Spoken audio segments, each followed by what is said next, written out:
जय महाराष्ट्र मित्रांनो, महाराष्ट्राच्या राजकारणातून आलेली या घडीची सगळ्यात मोठी बातमी सध्या तुमच्या समोर आता येते।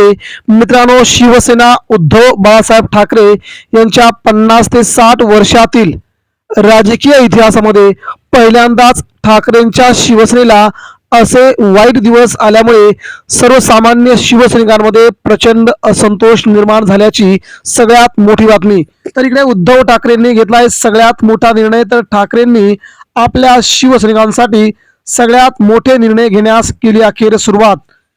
जाणून घेऊया उद्धव ठाकरेंनी निर्णयाचं नेमकं काय कारण बदललं। सविस्तर बातमी। राज्याच्या राजकारणावरती या बातमीचा अतिशय मोठा पगडा। देशाच्या राजकारणामध्ये शिवसेना फुटल्याच्या नंतर महाराष्ट्रामध्ये ज्या प्रकारचं राजकारण पैशावरती केलं गेलं, त्या पैशाच्या राजकारणामुळे उद्धव ठाकरेंची शिवसेना दुभंगली गेली। अनेक नेत्यांनी सहजासहजी साथ सोडली आणि त्यानंतर मात्र महाराष्ट्राच्या संपूर्ण राजकारणाचा चुराडा झाल्याचं आपण पाहिलंय। शरद पवारांची राष्ट्रवादी काँग्रेस अजित पवारांनी फोडली, उद्धव ठाकरेंची शिवसेना एकनाथ शिंदे यांनी फोडली आणि त्यानंतर महाराष्ट्रामध्ये सगळे पक्ष विभक्त झाले। एकटी भाजपा मात्र महाराष्ट्रामध्ये जशीच्या तशी राहिली आणि राज्याचं राजकारण भाजपने आपल्या हातात घेतलं। मित्रांनो, एवढे दिवस वाईट नव्हते की उद्धव ठाकरे यांच्या शिवसेनेला महाराष्ट्राची सत्ता घ्यावी लागेल, परंतु भारतीय जनता पार्टीने ज्या प्रकारचं राजकारण महाराष्ट्रामध्ये आणलं त्याला अनुसरून आगामी काळामध्ये भाजपची देखील अशा प्रकारची अवस्था महाराष्ट्रामध्ये होईल। एक वेळ अशी येईल की भाजपकडे त्यांचे नेते देखील राहणार नाहीत, कार्यकर्ते तर कधीच नाही, परंतु जे नेते आता आपल्या पक्षाच्या जीवावरती एवढे मोठे झालेत ते नेते देखील भाजप सोबत आगामी काळात राहणार नाहीत। अशा प्रकारची भाजपची अवस्था आगामी काळामध्ये आपल्या सगळ्यांना पाहायला मिळेल। परंतु अजूनही उद्धव ठाकरे यांच्या शिवसेनेसाठी नक्कीच आनंदाची बाब म्हणजे आपल्या शिवसेनेशी, आपल्या मायेशी म्हणजे आपल्या आईसारख्या शिवसेनेशी गद्दारी सामान्य शिवसैनिकांनी तरी अजून केली नाही। सामान्य शिवसैनिक आजही मातोश्रीशी, शिवसेना प्रमुख बाळासाहेब ठाकरे यांच्याशी आणि उद्धव ठाकरेंशी आजही प्रामाणिक आहेत। शिवसैनिकांची नाराजी वरवरची असते, समोरासमोर शिवसैनिक कधी बोलत नाही, परंतु पुन्हा एकदा आपल्या पक्षासोबतच राहतो। परंतु आपल्या पक्षाचे वाईट दिवस आहेत, आपल्या पक्षाच्या नेत्यांनी बाहेर निघायला हवं, आपल्या पक्षातील नेत्यांनी मुंबई सोडून बाहेर निघायला हवं, अशी मात्र रास्त भूमिका शिवसैनिक दरवेळी मानतो।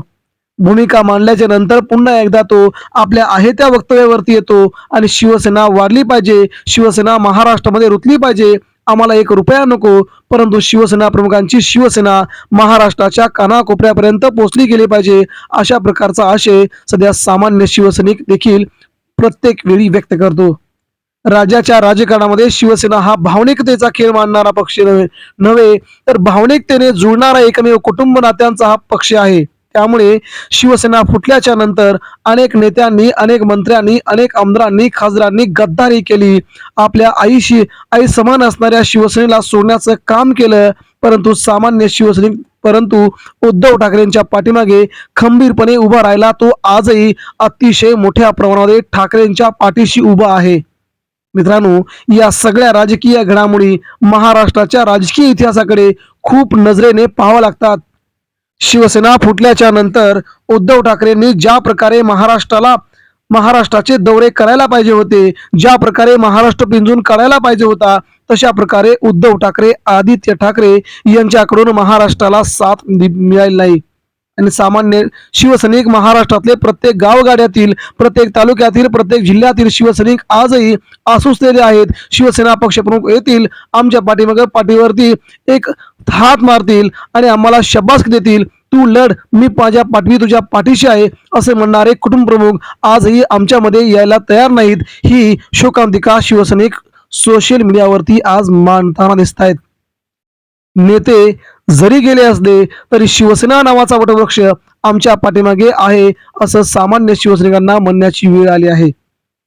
परंतु पैसा विरोधात कडवट निष्ठावान शिवसैनिकांची शक्ती कमी पडली, हे मात्र सत्य कोणीही नाकारू शकत नाही। पैसा मिळवण्यासाठी, धनसंपत्ती मिळवण्यासाठी, पद मिळवण्यासाठी अनेक नेत्यांनी आपल्या शिवसेनेला सोडण्याचा प्रयत्न केला, परंतु सामान्य शिवसैनिक मात्र आजही आपल्या मातीशी घट्ट पकडून आपल्या शिवसेनेच्या मुळाशी अतिशय घट्टपणे थांबलेला आहे. कारण एकच की आपल्या आई समान शिवसेनेशी गद्दारी करायची नाही आणि दुसऱ्यांसोबत जायचं नाही. जी शपथ बाळासाहेबांना दिली होती ती शपथ आजही आदित्यला सांभाळणार, उद्धव ठाकरेंना सांभाळणार ही शपथ मी आजही शिवसेना प्रमुखांना मानतो, असं सामान्य शिवसैनिक म्हणतायत. एकंदरीत राज्याचं राजकारण जर पाहिलं गेलं तर शिवसेना पुढील काही काळामध्ये अतिशय मोठी भरारी गेली यात तीळ मात्र शंका नाही. ज्या ज्या वेळेस शिवसेनेवरती मोठी संकट आली, ज्या ज्या वेळेस शिवसेनेवरती मोठ्या संकटांचा सामना शिवसेनेने केला गेला, त्या त्यावेळेस शिवसेना दुपटीने वाढली, तिपटीने वाढली आणि पुन्हा एकदा शिवसेनेचं साम्राज्य त्या त्या भागामध्ये निर्माण झाल्याचं आपण पाहिलंय. शिवसेना ही ताकद आहे, शिवसेना ही महाराष्ट्राचा स्वाभिमान आहे, शिवसेना ही मराठी माणसांची आशा आहे, सर्वसामान्यांचा आवाज म्हणजे शिवसेना आहे. त्यामुळे शिवसेनेला संपवणं, शिवसेनेच्या नेत्यांना संपवणं ही सोपी गोष्ट असली तरी शिवसैनिक या वादळाला आपण कदापिही संपवू शकत नाही, ही मात्र खरी भगवी रेग आहे. मित्रांनो, राज्याच्या राजकारणामध्ये वेगवेगळ्या घडामोडी घडतील, कोण कुठे जाईल सांगता येत नाही. मात्र शिवसैनिक आजही ठाकरेंच्या मातीशी, ठाकरेंच्या मातोश्रीशी आजही निष्ठावान राहिलाय. तो एकाच कारणासाठी की आगामी काळामध्ये शिवसेनेसाठी, आपल्यासाठी सुगीचे दिवस येतील आणि सामान्य शिवसैनिकांना आगामी काळामध्ये पुढे एकदा नवीन पदांसाठी आपल्याकडे काही पद येतील आणि पुन्हा एकदा शिवसैनिक ताठ मानेने उभा राहील, ही एकच भाबडी आशा सामान्य शिवसैनिकांना वाटते. आगामी काळामध्ये महाराष्ट्रामध्ये शिवसेनेचे दोन जे तुकडे झालेत ती शिवसेना एक होईल. शिंदेच्या शिवसेनेकडून पक्ष आणि चिन्ह उद्धव ठाकरेंना मिळेल. भाजप तशा प्रकारचा राजकीय गेम शिंदे सेनेच्या विरोधात करू शकते आणि आगामी काळामध्ये उद्धव ठाकरेंच्या हाती पक्ष आणि चिन्ह दोन्ही देखील आयत्या वेळी येऊन बसू शकतं. पुढच्या 10 दिवसातच राज्याचं राजकारण पलटी घेऊ शकतं, असा सगळ्यात मोठा खुलासा समोर येत आहे. त्यामुळे महाराष्ट्राच्या राजकारणात उद्धव ठाकरेंनी 4 वर्ष जे जे भोगलं ते एका मिनिटामध्ये सगळं पुसून जाईल आणि त्या दिवशी मात्र उद्धव ठाकरेंचा बुलंद आवाज महाराष्ट्राच्या कानाकोपऱ्यापर्यंत सामान्य शिवसैनिक, इतर पक्षाचे सगळेच पदाधिकारी घेतील. ठाकरे लढले मात्र स्वतः जिंकले, असा ठाकरेंचा आवाज महाराष्ट्रभर राहील. मित्रांनो, या सगळ्या घडामोडी आपण पाहताय. महाराष्ट्रामध्ये होऊ घातलेल्या सगळ्याच निवडणुकांमध्ये दोन्ही ठाकरे बंधूंनी आता एकत्र येण्याची गरज आहे.